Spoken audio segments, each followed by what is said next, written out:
আসসালামু আলাইকুম সম্মানিত ভিউয়ার্স, আশা করি ভালো আছেন আপনারা। আমিও ভালো আছি আপনাদের দোয়ায়, আলহামদুলিল্লাহ। দেখেন আমি আজকে আপনাদের জন্য এসি সার্ভিস কিভাবে করতে হয় ওটা নিয়ে আসছি। মেনটেনের কাজ কিভাবে করতে হয় আমার ভিডিওটা ধৈর্য সহকারে দেখেন আমার এসিটা পাওয়ার পাইতেছে না।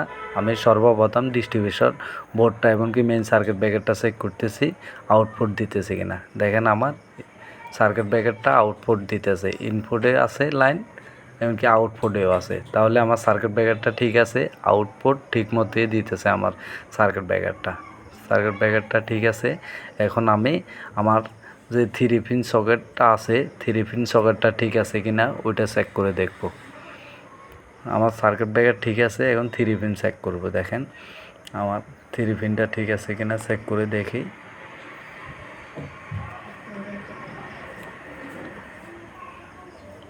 এই যে দেখেন আমার থ্রি পিনটা জ্বলে গেছে।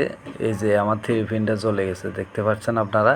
এই জন্য আমার এসি পাওয়ারটা পাইতেছে না। সার্কিট ব্রেকার ঠিক আছে, সার্কিট ব্রেকারের আউটপুট ঠিকই দিতেছে, কিন্তু 3 পিন থেকে আমাদের প্লাগে লাইনটা পাইতেছে না। এই যে দেখেন আমার 3 পিনটা জ্বলে গেছে, এই জন্য আমার এসিতে পাওয়ারটা পাইতেছে না, এই জন্য এসিটা অন হইতেছে না। দেখেন আমার 3 পিনটা জ্বলে গেছে। এখন আমি 3 পিনটা চেঞ্জ করে নেব। 3 পিনটা চেঞ্জ করে নিয়ে আমি আবার লাইন দিয়ে দেখব, পাওয়ার দিয়ে দেখব আমার এসি সার্কিট ঠিক আছে কিনা। আমার মাদারবোর্ডটা ঠিক আছে কিনা। এখন আমি আমার সকেটটা চেঞ্জ করে নিতেছি। ওকে, আপনারা দেখতে থাকেন মনোযোগ সহকারে। আপনারা যদি আমার ভিডিওটা ভালো করে ফুল ভিডিওটা না দেখেন তাহলে আমার কাজের কোনো আগামাথা বুঝবেন না। আপনারা ধৈর্য সহকারে মনোযোগ দিয়ে আমার ফুল ভিডিওটা দেখবেন, তাহলে আপনারা নিজেরাই কাজটা করে নিতে পারবেন। দেখেন আমি সকেটটা চেঞ্জ করতেছি। আপনাদেরকে আমি বলতেছি বারবার, আপনারা একটা এসি যদি অন না হয় এমনকি না চলে, সর্বপ্রথম আপনারা এসিটা খুলবেন না। আপনারা সর্বপ্রথম কি করবেন, সর্বপ্রথম কাজ হলো আপনারা ডিস্ট্রিবিউশন বোর্ডটা চেক করবেন। যে আমাদের যে মেন সার্কিট ব্রেকার থাকে, মেন সার্কিট ব্রেকার থেকে যে লাইনটা আসে, মেন সার্কিট ব্রেকারটা আপনারা ভালো করে চেক করে দেখবেন মেন সার্কিট ব্রেকারটায় আউটপুট দিতেছে কিনা। আমার এই যে আপনারা দেখছেন আমি সর্বপ্রথম আমার মেন সার্কিট ব্রেকারটা চেক করছি আউটপুট ঠিক আছে কিনা। আমার মেন সার্কিট ব্রেকারে কিন্তু আউটপুট ঠিকই দিতেছে, কিন্তু এসিয়ে পাওয়ারটা পাইতেছে না। কেন পাইতেছে না? আমার সকেটটা জ্বলে গেছে, সকেট থেকে আউটপুট দিতেছে না, এই জন্য আমার এসিতে পাওয়ারটা পাইতেছে না। এই জন্য এই যে দেখেন আমার সকেটটা জ্বলে গেছে, আমি সকেটটা চেঞ্জ করে নিতেছি। আপনারা মনোযোগ দিয়ে আমার ভিডিওটা দেখেন, আমি সকেটটা চেঞ্জ করে নিতেছি, দেখতে থাকেন আপনারা। ওকে,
দেখেন আমার সকেটটা ফিটিং করা শেষ।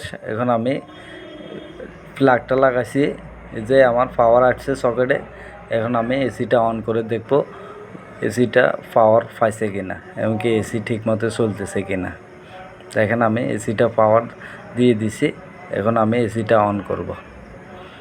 আমি আবারও আপনাদেরকে বলছি, আপনারা এসিতে পাওয়ার না পারলে সর্বপ্রথম কি করতে হবে, আমার ভিডিওটা আপনারা ধৈর্য সহকারে মনোযোগ দিয়ে দেখলে আপনারা নিজেরাই বুঝতে পারবেন। তবে আমি আবারও আপনাদেরকে বলছি, সর্বপ্রথম কখনো আপনারা এসি খুলবেন না। প্রথমে চেক করবেন ডিস্ট্রিবিউটর বোর্ড, সার্কিট ব্রেকার। দেখেন আমি এসিটা পাওয়ার দিয়ে দিছি, এসি অন হয়ে গেছে।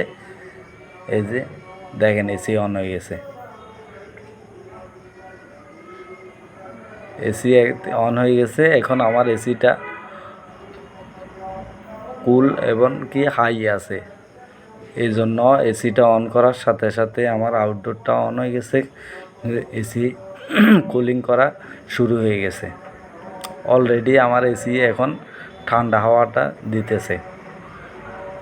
তো ঠিক আছে সম্মানিত ভিউয়ার্স, আমি আবারও বলছি, আপনারা যারা আমার চ্যানেলটা এখনও সাবস্ক্রাইব করেন নাই, দয়া করে আমার চ্যানেলটা সাবস্ক্রাইব করে আমার পাশে থাকুন। পাশে বেল বটনটা অন করে দিবেন, তাহলে আমার সব ভিডিও এবং কি আমি যত ভিডিও আপলোড দিব সব ভিডিওর নোটিফিকেশন আপনারা পেয়ে যাবেন। সব ধরনের ভিডিও আপনারা পেয়ে যাবেন।